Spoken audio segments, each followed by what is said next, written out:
Hello नमस्कार दोस्तों, स्वागत है आपका महाराणा क्लासेस पर। तो आज की वीडियो में हम बीए फर्स्ट सेमेस्टर के अंतर्गत पॉलिटिकल साइंस की सेकंड यूनिट को कंप्लीट करने वाले इसके महत्वपूर्ण क्वेश्चंस है जो इस वीडियो में कंप्लीट करने वाले हैं, जो आने वाले हैं आपके बीए फर्स्ट सेमेस्टर के एग्जाम के लिए बहुत ही महत्वपूर्ण होने वाले। और इस यूनिट का नाम है वो है आपके अवधारणाएँ, जिसमें आपके हैं जो न्याय की अवधारणा, शक्ति की अवधारणा, समानता, संप्रभुता, इन सभी की अवधारणाओं के बारे में है जो बताया गया है। तो चलिए शुरू करते हैं। पहला क्वेश्चन है हमारा, राज्य के लिए संप्रभुता की अपरिहार्यता को समझाइए। राज्य व्यापक समाज व्यवस्था के अंग के रूप में एक राजनीतिक उपव्यवस्था है। तो राज्य हैं जो आपकी व्यापक समाज व्यवस्था में एक राजनीतिक उपव्यवस्था है जो अन्य सामाजिक उपव्यवस्थाओं के साथ अंतःक्रिया करती हुई समाज में मूल्यों का सत्तात्मक आवंटन करती हैं। तो राज्य एक ऐसी अवधारणा है जो सामाजिक उपव्यवस्थाओं के साथ आपके अंतर संबंधित हैं और अंतःक्रिया करती हैं और आपके सामाजिक मूल्यों के साथ यह सत्तात्मक आवंटन करती हैं। यह है कि विविधता के फलस्वरूप समाज में हितों की स्वाभाविक बहुलता होती है जो विभिन्न व्यक्तियों, समूहों, वर्गों को समाज में सीमित संसाधनों का अधिकाधिक हिस्सा पाने की प्रतिस्पर्धा में खींच लाती है। इस प्रतिस्पर्धा की अनिवार्य परिणति शक्ति के लिए निर्विश्राम संघर्ष में होती है, मतलब निर्विश्राम आपके संघर्ष होता रहता है जो अनियंत्रित होने पर समाज में अराजकता की ओर ले जा सकता है। तो ये आपके संघर्ष हैं जो अनियंत्रित अगर हो जाए, राज्य इसको नियंत्रित करता है। जैसे किसी के पास बहुत ज़्यादा पैसा आ गया तो वो गरीबों का शोषण करेगा और कानून को खरीद लेगा। तो इस प्रकार है कि अगर राज्य नहीं है, उस पर नियंत्रण नहीं है, तो वो अराजकता का माहौल पैदा कर देगा। राज्य का आधारभूत प्रकार्य समाज में संघर्षों को सीमित रखना, विवादों को हल करके सामाजिक सामंजस्य स्थापित करना है। ये है जो राज्य का मूल कार्य है। आप देखिए यहाँ पर समाज में संघर्षों को कम करना, विवादों को हल करना और सामाजिक सामंजस्य स्थापित करना, ये है जो आपके राज्य का कार्य है। यह प्रकार्य राज्य अपनी संप्रभुता के बल पर ही है जो पूरा कर सकता है, जो किसी समाज में सर्वोच्च, सर्वव्यापक, अन्यत्र प्रश्नातीत और न्यायोचित सत्ता का प्रतीक है। इसलिए संप्रभुता राज्य एक अनिवार्य लक्षण है। अगला क्वेश्चन है हमारा, संप्रभुता की अवधारणा में बांदो का योगदान बताइए। तो फ्रांसीसी न्यायविद जिया बांदो ने अपनी पुस्तक द सिक्स बुक्स ऑफ ए कॉनविल में 1576 में आपके सर्वप्रथम संप्रभुता की शब्द का प्रयोग है जो इन्होंने किया था। सबसे पहले तो आपको ये याद रखना है कि बांदो ने जो संप्रभुता शब्द का सर्वप्रथम प्रयोग किया गया और ये फ्रांस के थे और इन्होंने अपनी बुक का नाम अगर याद रख सको तो आप याद रख लीजिएगा। और देखिए यहाँ पर इन्होंने सर्वप्रथम जो संप्रभुता शब्द का पहली आधुनिक व्याख्या है जो इन्होंने प्रस्तुत की थी। बांदो ने संप्रभुता को परिभाषित करते हुए कहा है कि संप्रभुता नागरिकों एवं प्रजाजन के ऊपर राजा की वह सर्वोच्च शक्ति है। तो संप्रभुता नागरिकों एवं प्रजाजन के ऊपर राजा की वह सर्वोच्च शक्ति है जो कानून द्वारा अप्रतिबंधित है। संप्रभु स्वयं कानून का एक स्रोत हैं तथा अपने बनाए हुए कानून के ऊपर हैं।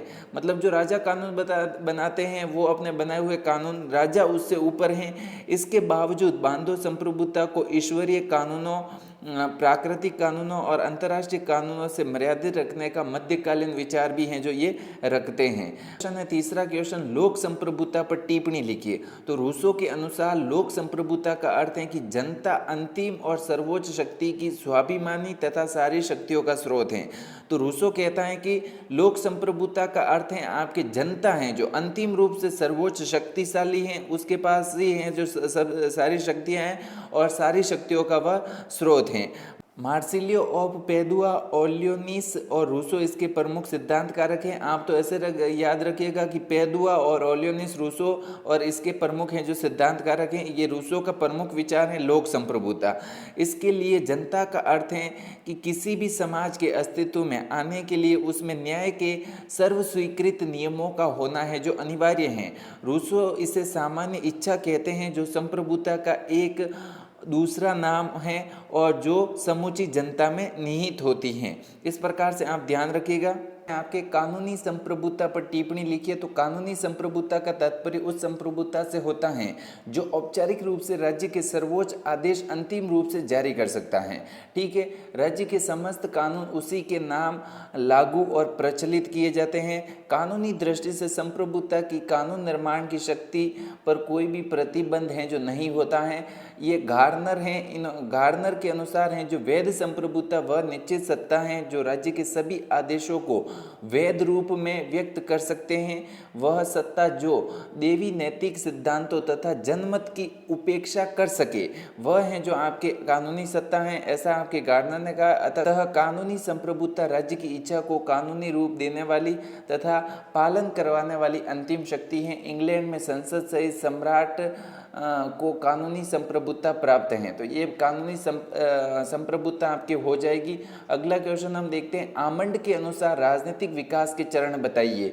देखिए सबसे पहले तो आमंड ने जो राजनीतिक विचार दिए ये आपको ध्यान में रखना है, और इसने है जो 4 राजनीतिक विचार दिए, राज्य निर्माण, राष्ट्र निर्माण, सहभागिता का स्तर और वितरण का स्तर, ये चारों पॉइंट है जो आपको ध्यान में रखने हैं। अब देखते हैं हमें राज्य का निर्माण। इस स्तर में केंद्रीय सत्ता का निर्माण तथा विभिन्न समूहों का केंद्रीय सत्ता के अधिकार क्षेत्र में एकीकरण होता है, अर्थात इस स्तर में एकीकरण तथा नियंत्रण के लक्ष्य की प्राप्ति होती है। तो ऐसे लिख सकते हैं आप, राज्य निर्माण और इस स्तर में एकीकरण और नियंत्रण के लक्ष्य की प्राप्ति होती है। राष्ट्र निर्माण, इस स्तर पर नागरिकों में उपराष्ट्रीय निष्ठाओं के स्थान पर समूचे राष्ट्र के प्रति निष्ठा एवं प्रतिबद्धता उत्पन्न होती है।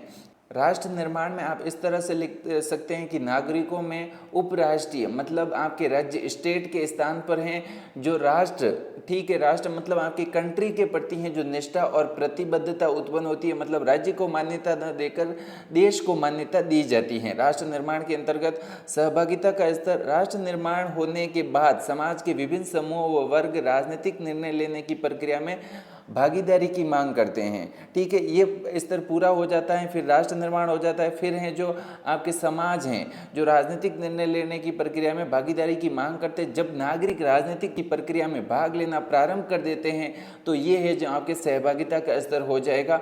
चौथा स्तर है वितरण का स्तर, राजनीतिक व्यवस्था का आय, सम्मान और अवसरों का पुनर्वितरण करे, ये हैं जो आपके वितरण का स्तर हो जाएगा। कि मैं सभी क्वेश्चन नहीं करवाने वाला क्योंकि इससे वीडियो भी काफ़ी लंबी हो जाती हैं, और आपके जो इम्पोर्टेंट क्वेश्चन है एग्जाम की दृष्टि से वो हैं जो मैं यहाँ पर आपको करवा रहा हूँ। तो 9वां क्वेश्चन है, राजनीतिक शक्ति पर टिप्पणी कीजिए। राजनीतिक विज्ञान में शक्ति से तात्पर्य दूसरों के व्यवहार एवं कार्यों को अपने अनुकूल मोड़ना।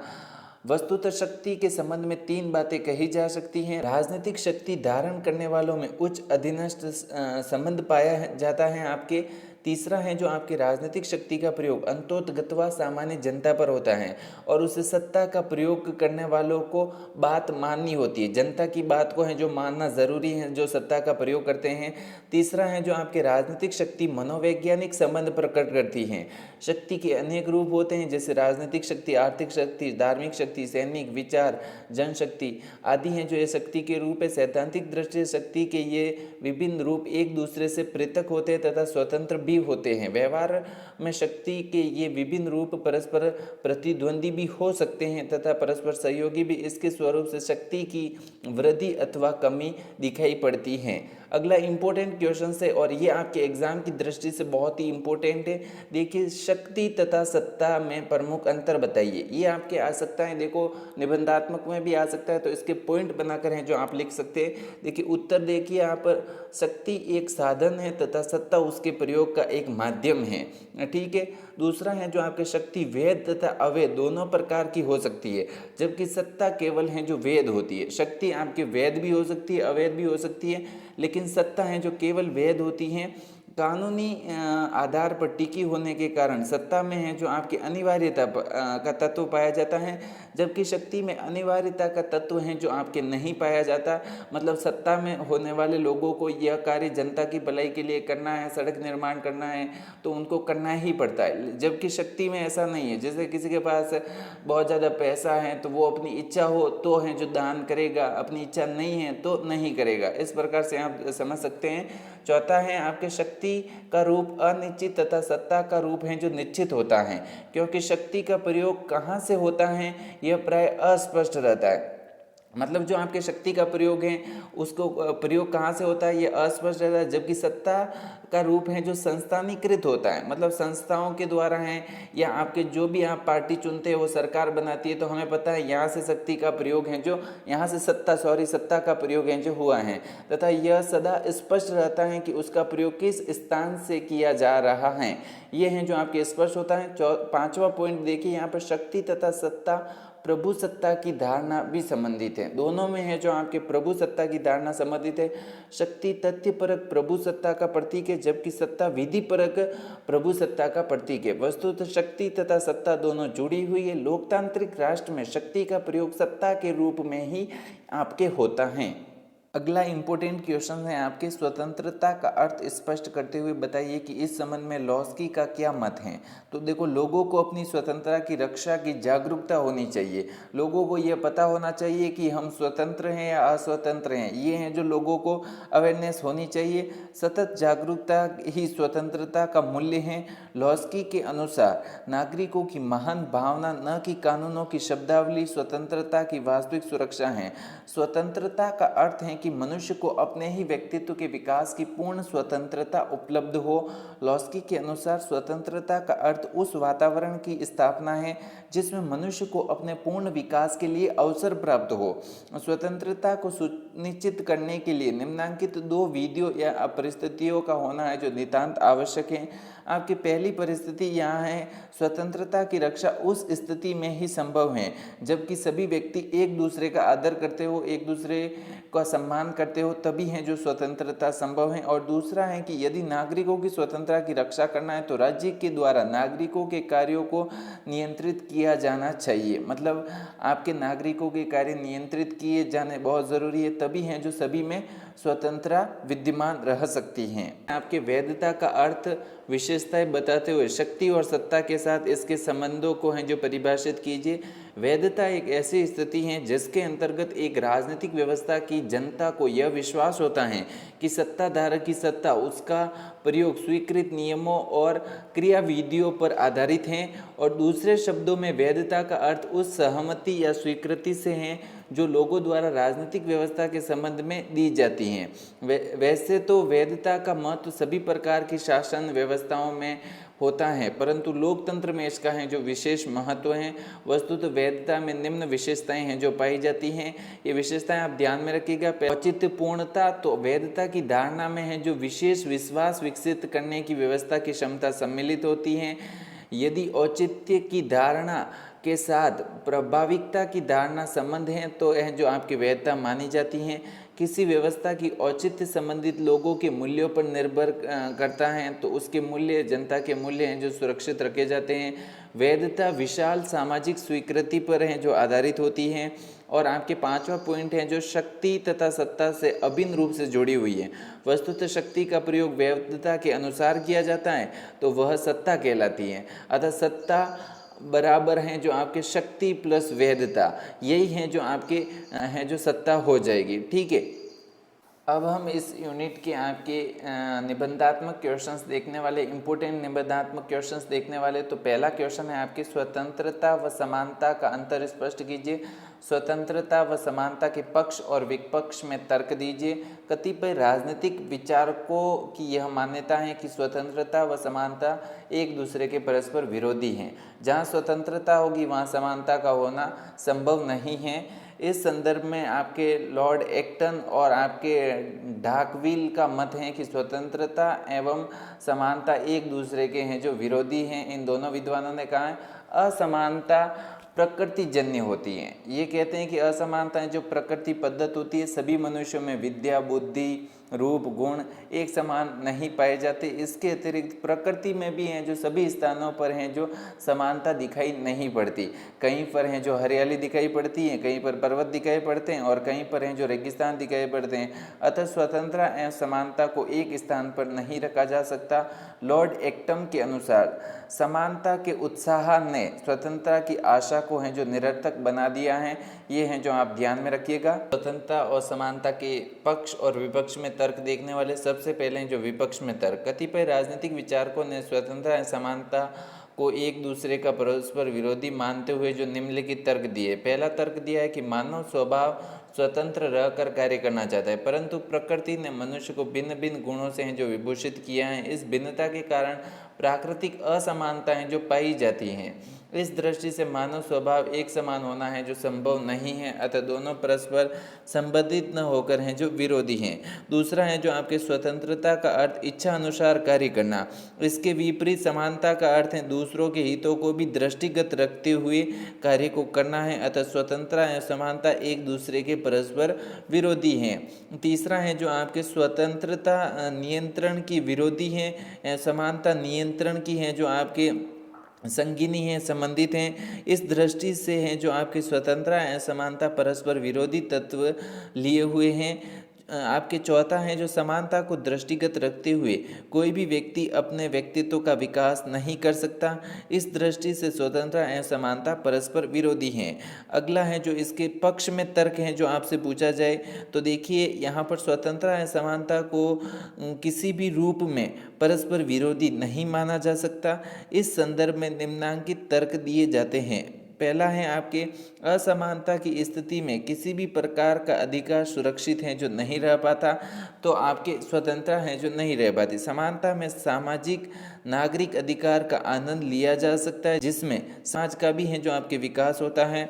स्वतंत्रता का वास्तविक अर्थ स्वच्छंदता है।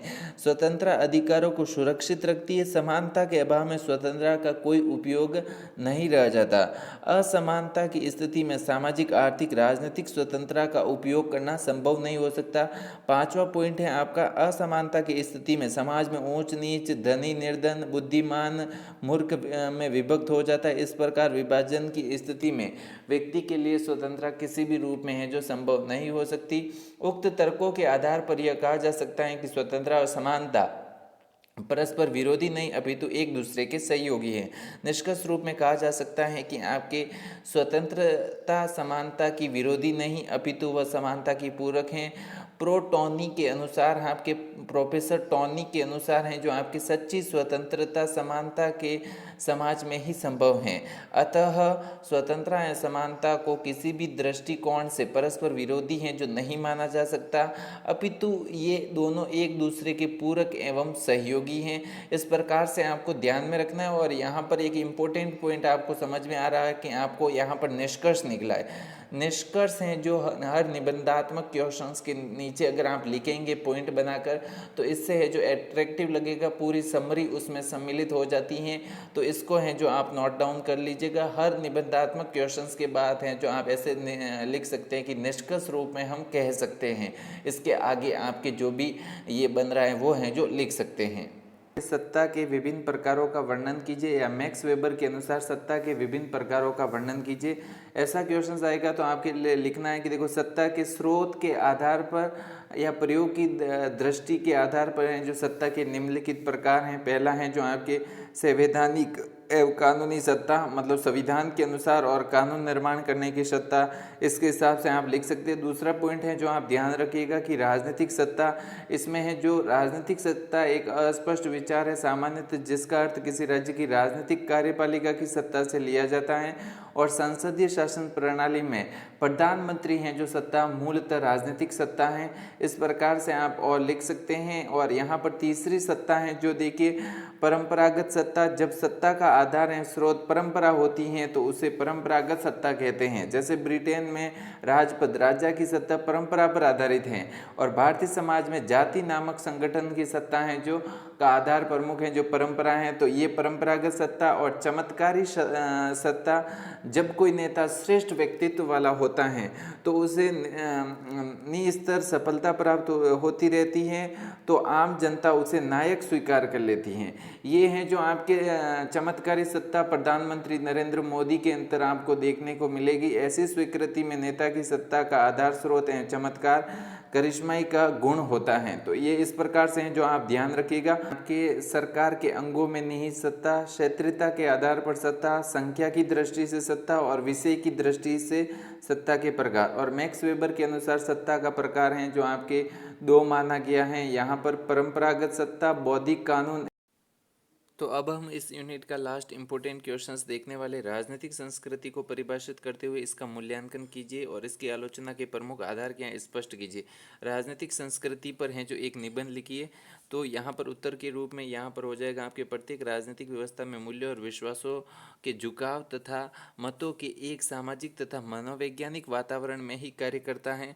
और डेविड तथा लुइस के अनुसार राजनीतिक व्यवस्थाएं लक्ष्यों अर्थों के एक समुचित ढांचे के रूप में आपके समाज की राजनीतिक संस्कृति के अंतर्गत हैं जो कार्य करती हैं। जब तक है जो राजनीति का अध्ययन राजनीतिक संस्कृति के संदर्भ में नहीं किया जाएगा तब तक है जो उसका अध्ययन पूर्ण नहीं कहा जा सकता। इसी आवश्यकता ने राजनीतिक संस्कृति की अवधारणा के विकास को प्रेरणा दी।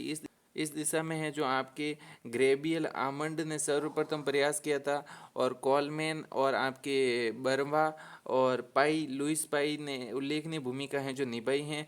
राजनीतिक संस्कृति का प्रमुख अर्थ है यहाँ पर परिभाषा ऐसा पॉइंट है जो बनाकर लिखेंगे और उसके बाद राजनीतिक संस्कृति की परिभाषाएं विभिन्न विचारकों ने दी हैं जिसमें सबसे प्रमुख है जो आपके आमंड तथा पावेल की हैं जो परिभाषा है। राजनीतिक व्यवस्था के सदस्यों में राजनीति के प्रति विद्यमान दृष्टिकोण झुकाव के ढांचे के राजनीतिक संस्कृति है जो इसे कहा जाता है। ये है जो आप इस प्रकार से ध्यान रखिएगा। पाई और पॉवेल ने राजनीतिक संस्कृति आनुभाविक विश्वासों के सूचक चिन्हों मूल्यों की व्यवस्था जो कि उस स्थिति को परिभाषित करती हैं जिसमें राजनीतिक कार्य किया जाता है। और आपके रोज और डोगन के अनुसार हैं जो आपकी राजनीतिक संस्कृति की धारणा राजनीतिक जीवन के अर्थ देने वाले मूल्यों विश्वासों तथा भावनाओं को एक साथ प्रकट करने का एक सरल मार्ग है। ठीक है, ये आप ध्यान में रखिएगा। ये और परिभाषाएं हैं जो आप देख सकते हैं। उक्त परिभाषाओं के आधार पर कहा जा सकता है कि जिस प्रकार संस्कृति पूर्वजों से प्राप्त ग्रहित विचारों मूल्यों झुकावों तथा विषयों का समूह है उसी प्रकार है जो राजनीतिक संस्कृति उन विश्वासों मूल्यों झुकाव दृष्टिकोण का सामूहिक नाम है जिसमें हम राजनीतिक व्यवस्था से ग्रहण करते हैं जो हमारे राजनीतिक व्यवहार को प्रभावित करती हैं। राजनीतिक संस्कृति का विश्लेषण है जो सबसे पहले है जो आपके आमंड ने किया था। आमंड के अनुसार राजनीतिक संस्कृति का विश्लेषण दो तत्वों झुकाव तथा राजनीतिक वस्तुओं के आधार पर किया जा सकता है। इन्होंने कहा है कि झुकावों से अभिप्राय हैं जो आपके वॉस्वी ने झुकावों को परिभाषित करते हुए लिखा है कि झुकाव वह विश्वास मूल्य मन दृष्टिकोण तथा भाव हैं जो एक व्यक्ति राजनीतिक विषयों के संबंध में रखता है। ये झुकाव मनुष्य के राजनीतिक व्यवहार को प्रभावित करते हैं। इन राजनीतिक प्रभावों से मिलकर राजनीतिक संस्कृति बनती है। राजनीतिक आपकी झुकाव बराबर राजनीतिक प्रभावित व्यवहार और राजनीतिक संस्कृति इस प्रकार है जो आपके राजनीतिक ऐसे व्यक्तिगत झुकावों को आमंड ने 3 भागों में बांटा है। ज्ञानात्मक झुकाव, भावात्मक झुकाव, तीसरा है जो आपके मूल्यात्मक झुकाव, राजनीतिक वस्तुओं का अभिज्ञान। तो जिन वस्तुओं की ओर व्यक्तियों के राजनीतिक अभिमुख बनते हैं उन्हें राजनीतिक वस्तु कहा जाता है। आमंड और पॉवेल ने जिन राजनीतिक वस्तुओं को सम्मिलित किया है वे संपूर्ण राजनीतिक व्यवस्था में निवेश प्रक्रिया निर्गन प्रक्रिया और स्वयं की भूमिका इसमें निम्न प्रकार से स्पष्ट किया जाता है। संपूर्ण व्याख्या और निवेश प्रक्रिया निर्गत प्रक्रिया स्वयं ये हैं जो आपके सभी आ जाएंगे इस राजनीतिक संस्कृति की इस प्रक्रिया के अंतर्गत। राजनीतिक संस्कृति की अवधारणा में है जो आलोचना 2 प्रकार की आप लिख सकते हैं। देखो, एक तो पुराने विचारों का ही नवीन नाम और आपके सर्व मान्यता का है जो अभाव पाया जाता है राजनीतिक संस्कृति में। राजनीतिक संस्कृति की अवधारणा यद्यपि अत्यधिक उपयोगी सिद्ध होती है परंतु यह राजनीति के कुछ भागों का विश्लेषण तथा व्याख्या करने में सहायता करती है। तथापि इसका है जो विशेष अध्ययन शेष है। इस अवधारणा की आलोचना निम्नांकित आधार पर की जा सकती है। पहला, पुराने विचारों को ही नवीन नाम देना। कतिपय राजनीतिक शास्त्रियों का यह मत है कि राजनीतिक संस्कृति की अवधारणा पुराने विचारों को ही नए देने का नाम का प्रयास किया जाता है। अतः इसका प्रयोग सावधानी पूर्वक करना चाहिए क्योंकि इसमें रूढ़िवादिता तथा प्रक्रिया के कीटाणु विद्यमान हैं जो रहते हैं। सर्वमान्यता का है जो यहाँ पर अभाव पाया जाता है। यह सिद्धांत प्राचीन विचारों पर आधारित जिसमें न तो कोई सर्वमान्य सांस्कृतिक तत्व निर्धारित हो पाया है और न पद्धतियाँ का एक मत निर्धारित हो पाया। राजनीतिक संस्कृति निरर्थक अधिक संश्लिष्ट हो जाती हैं। उसकी संरचना तथा संस्थाओं का निरंतर विकास होता रहता है। अतः ऐसी व्यवस्था को है जो राजनीतिक संस्कृति नहीं कहा जा सकता। इसके आलोचना के रूप में लिख सकते हैं। और ये इस प्रकार है जो हमने सेकंड यूनिट को कंप्लीट कर लिया है। अगर आपको वीडियो अच्छा लगा हो तो चैनल को सब्सक्राइब जरूर कीजिएगा। आगे हैं जो हम थर्ड यूनिट भी बहुत ही जल्द अपलोड करने वाले हैं। थैंक यू, धन्यवाद।